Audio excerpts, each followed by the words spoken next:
Hello, hi കൂട്ടുകാരെ, എന്തൊക്കെയാണ്, സുഖമല്ലേ? അപ്പോൾ ഞാനിന്ന് നമ്മുടെ തൃക്കണ്ടിയൂരുള്ള കൈലിശ്ശേരി ഭഗവതി ക്ഷേത്രത്തിലാണ് കേട്ടോ. അപ്പോൾ ഇവിടെ കുംഭമാസത്തിൽ പൊങ്കാല നടക്കാറുണ്ട്.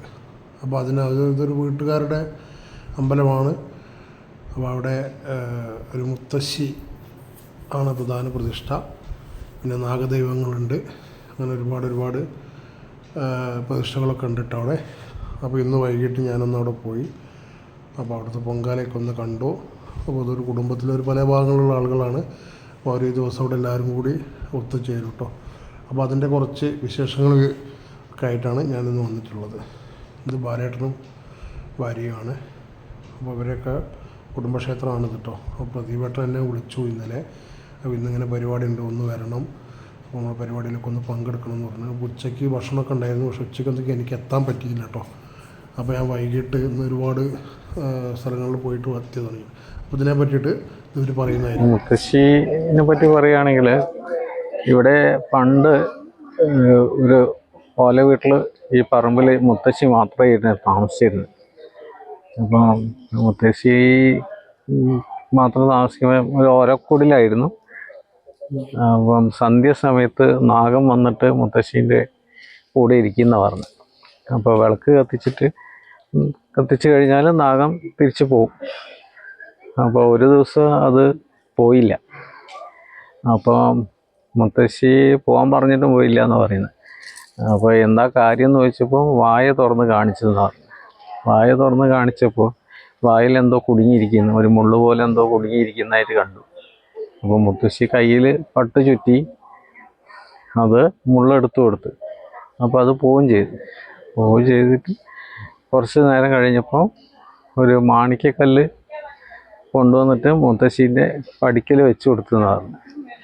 അപ്പോൾ മുത്തശ്ശി പറഞ്ഞ്, എനിക്ക് ധനത്തിൻ്റെ ആവശ്യമൊന്നുമില്ല, അങ്ങനെ ധനം എന്തെങ്കിലും നൽകാൻ താല്പര്യം ഉണ്ടെങ്കിൽ എനിക്ക് എൻ്റെ താവഴി പോയ വഴിയിൽ താവഴിയിൽ പെട്ടത് ആരും നിൻ്റെ ദംശനമായിട്ട് മരിക്കരുത് എന്നൊരു വരം വേണമെന്നാണ്.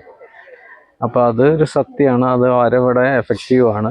അപ്പോൾ അടുത്ത കാലത്ത് അപ്പോൾ എൻ്റെ അറിവിലൊരു 30 വർഷത്തിൻ്റെ ഇടയിൽ ഒരാൾ മണലി കടിച്ചിട്ട് അയാളിപ്പോഴും ജീവനോടുണ്ട്. അപ്പോൾ 1-2 സംഭവങ്ങൾ അങ്ങനെ പറയുന്നുണ്ട്.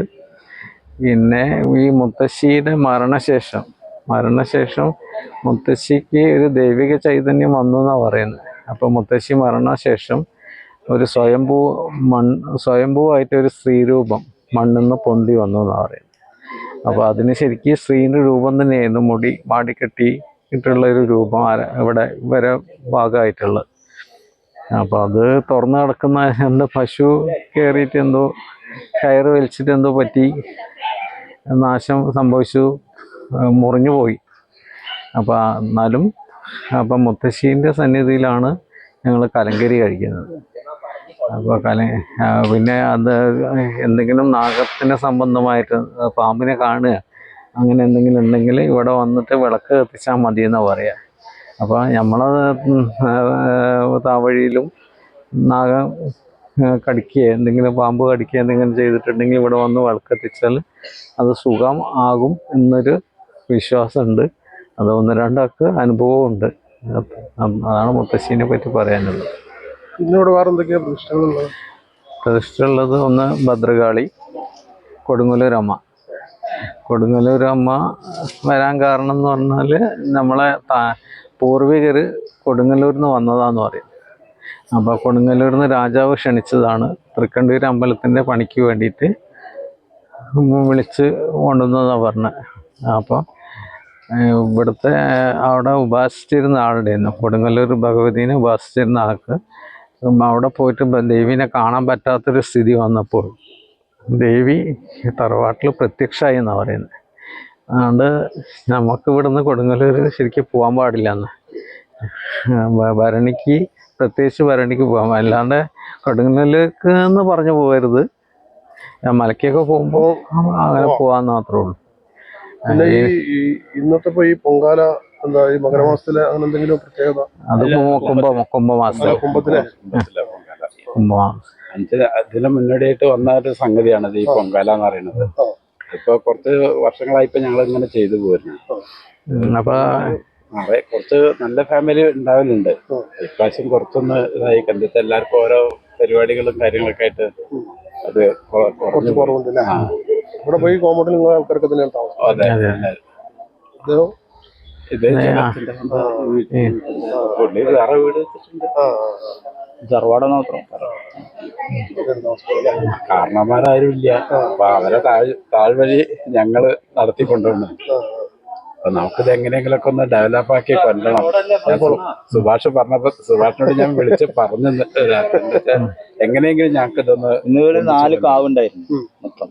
ആ 4 കാവൊക്കെ പിന്നെ ഞങ്ങള് കാരണം കുട്ടികൾ പുറത്തൊക്കെ ആയി കഴിഞ്ഞാൽ അത് ചെല്ലുമ്പോൾ ബുദ്ധിമുട്ടായ കാരണം അതെല്ലാം കൂടെ ഒഴിവാക്കി നമ്പൂരിനെ കൊണ്ടുവന്നിട്ട് ഒഴിവാക്കിയിട്ട് എല്ലാം കൂടി സർപ്പക്കാവിന്റെ ഉള്ളിൽ പ്രതിഷ്ഠിച്ച് അതൊരു കോമ്പൗണ്ടിലാക്കി തീർത്തതാണ്. അപ്പൊ എല്ലാം ഇവിടെയാണ്, അതിന്റെ ഉള്ളിലാണ്. ഇപ്പം പുറമേക്ക് ഒരു ശല്യം ഇല്ല.